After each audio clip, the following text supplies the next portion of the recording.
পূজা এ নাও 2 লাখ টাকা, আর বাকি 2 লাখ টাকা তোমার ফোনে পাঠিয়ে দিয়েছি, তুমি ফোনটা চেক করে নাও। হ্যাঁ চলে এসেছে। তুমি যে আইফোনটা কিনবে বলেছিলে না, সেটা কিনে নাও, আর বাকি যে টাকাগুলো থাকবে ওটা তুমি শপিং করে নিও। ঠিক আছে, আমরা গিয়ে আজকে শপিং করে নেব। আর যদি কিছু টাকা লাগে আমাকে বলো, আমি দিয়ে দেবো। ঠিক আছে, আমি এখন আসছি। বলছি শোনো, তুমি তো এক্ষুনি আসলে, খাবার খেয়ে যাও। তুমি বসো, আমি খাবার দিয়ে দিচ্ছি। আমার একটা মিটিং আছে, আমার আসতে দেরি হবে, তুমি খেয়ে শুয়ে পড়ো, আমি বাইরে খেয়ে নেবো। ঠিক আছে। আরে দিদি ওসব বাদ দে না, চল না আমরা শপিং এ যাই। আচ্ছা ঠিক আছে, চল।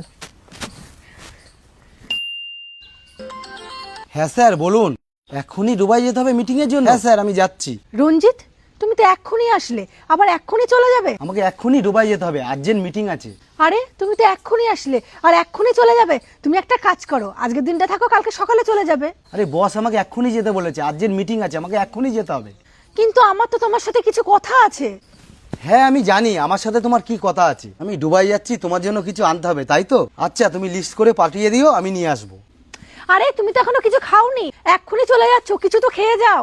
আমি এয়ারপোর্টে কিছু খেয়ে নেবো, তুমি জানো না যাওয়ার সময় পেছনে ডাকতে নেই?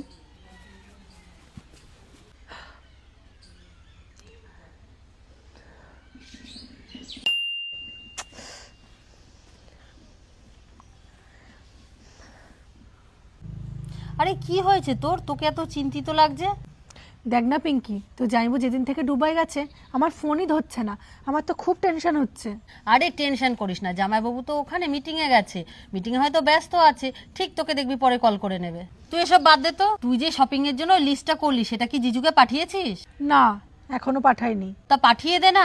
আর আমি জিজুকে না আমার একটা ফেভারিট পারফিউমের কথা বলেছি, সেটার কথাও বলে দিস আনার জন্য। ঠিক আছে।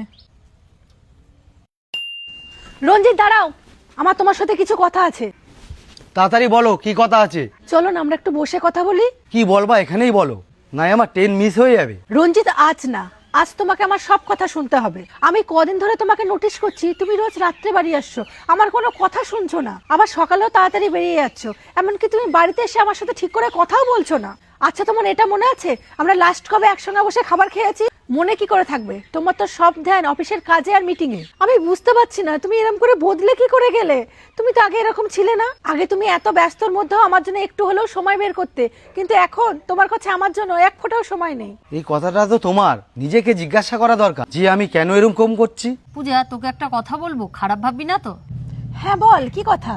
বিয়ের আগে তোর লাইফটা কত ভালো ছিল, আর তোর বিয়ের পরে এখনকার দিনে আইফোন সবাই ব্যবহার করে, আর তুই কি করছিস? একটা অ্যান্ড্রয়েড ফোন ব্যবহার করছিস। বিয়ের আগে তো আমি তোকে দেখেছি সব সময় তুই স্কুটিতে চলাফেরা করতি, আর এখন তো তোকে দেখি